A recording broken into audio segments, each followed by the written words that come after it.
अखिल भारतीय किसान महासभा ने जिलाधिकारी कार्यालय पहुंचकर अधिकारियों के साथ मीटिंग की और किसानों की समस्याओं और मुआवजे को लेकर जिलाधिकारी को ज्ञापन दिया। अखिल भारतीय किसान महासभा के जिलाध्यक्ष हरिनंदन सिंह पटेल ने कहा कि NHAI ने किसानों के साथ पक्षपातपूर्ण रवैया अपनाया है। 10 वर्ष बीतने के बावजूद किसानों को अभी तक मुआवजा नहीं मिला है। बताया सरकार द्वारा बनाई गई नियमावली 1997 का उल्लंघन करते हुए किसानों को बिना मुआवजा दिए पुलिस के बल पर उनकी ज़मीन पर कब्जा कर लिया। ज़मीन के रेट तय करते समय नियमों की अनदेखी करते हुए मनमाने तरीके से पक्षपात करते हुए रेट तय किए। मुआवजे को लेकर 600 किसान दर दर भटक रहे हैं। किसान भुखमरी की कगार पर पहुंच गए हैं। संबंधित अधिकारियों के साथ किसानों की मीटिंग सभागार में आयोजित की गई। किसानों ने अपनी बात NHAI के अधिकारियों के सामने रखी। कहा, ज़मीन का रेट तय करते समय किसी भी नियम में कोई भी आधार न अपना कर मनमाने तरीके से रेट तय कर लिए। इसी असमानता के कारण 600 किसान परिवार आज तक दर दर भटक रहे हैं।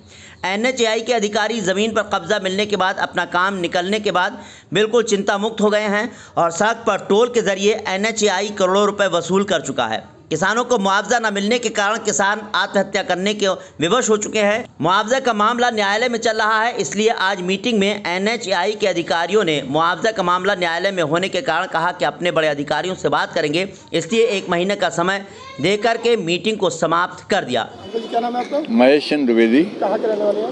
रहने वाला तो विलवा में ज़मीन है, वैसे बरेली में रहता हूँ जी। आज क्या निर्णय निकला? आज जिला प्रशासन ये चाहता है कि किसानों के बीच में और NHAI के बीच में जो है ये मुआवजा देने का सिलसिला जो है कोर्ट से बाहर, न्यायालय से बाहर निर्णय किया जाए।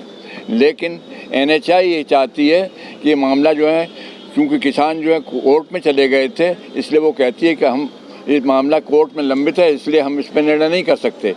उत्तर प्रदेश विधि न्यायालय द्वारा ये इस बात का जो है स्पष्ट तरीके से लेटर भेज दिया गया जिला प्रशासन को कि न्यायालय के बाहर भी जो है आपसी समझौते से मामला का निस्तारण किया जा सकता है और किसानों को मुआवजा दिया जा सकता है। इसी संबंध में आज जो है PD महोदय, प्रोजेक्ट डायरेक्टर NHAI आए हुए थे। उन्होंने कहा कि चूँकि मुझे ये मामला मुख्यालय से संबद्ध है और मैं मुख्यालय के बगैर निर्णय के मैं कोई निर्णय नहीं ले सकता, इसलिए उन्होंने 1 महीने का समय मांगा है कि 1 महीने बाद जो है इस संबंध में कोई खतो किताबत करने के बाद, पत्राचार करने के बाद निर्णय लेकर के बताएंगे कि समझौता हो सकता है नहीं जी। क्या नाम भैया आपका? हरिनंदन सिंह पटेल।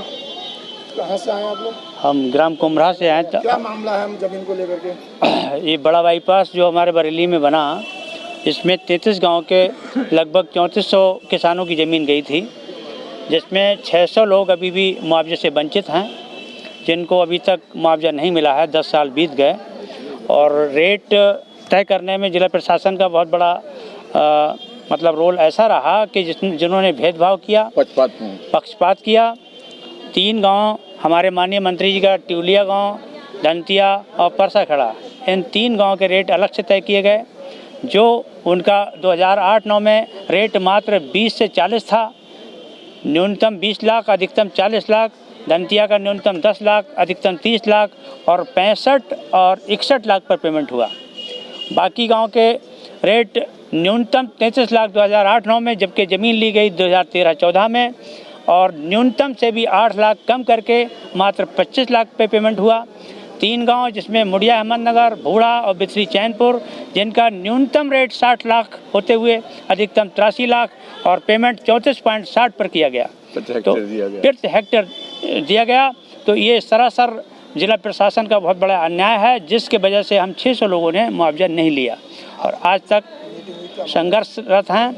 आज की मीटिंग में PD मुरादाबाद महोदय आए और उनके समक्ष ये प्रकरण पुनः रखा गया। इसमें आज तय हुआ कि हम अपने उच्च अधिकारियों को अवगत कराएंगे, क्योंकि मामला बहुत बड़ा है, हम कोई वो नहीं ले सकते फैसला अकेले, तो 1 महीने का समय मांगा है। एक्चुअली अभी तक समय पूरा चले आ रहा है। हाँ, तो इससे पहले हम कई बार कह चुके हैं कि अब तक ये पत्राचार जो हुआ उस पर कोई अमल नहीं हुआ। अब हम लंबे समय नहीं ठहर सकते और ना उसको झेल सकते हैं। अब आगे इसका रूप अलग होगा। हम लोग आंदोलन पर उतरेंगे और अनिश्चितकालीन भूख हड़ताल पर बैठ के, चाहे भले हमारे प्राण ही क्यों ना चले जाएं, लेकिन हम हटेंगे नहीं, ये हमने उनको बता दिया। बरेली दर्पण के लिए ब्यूरो रिपोर्ट।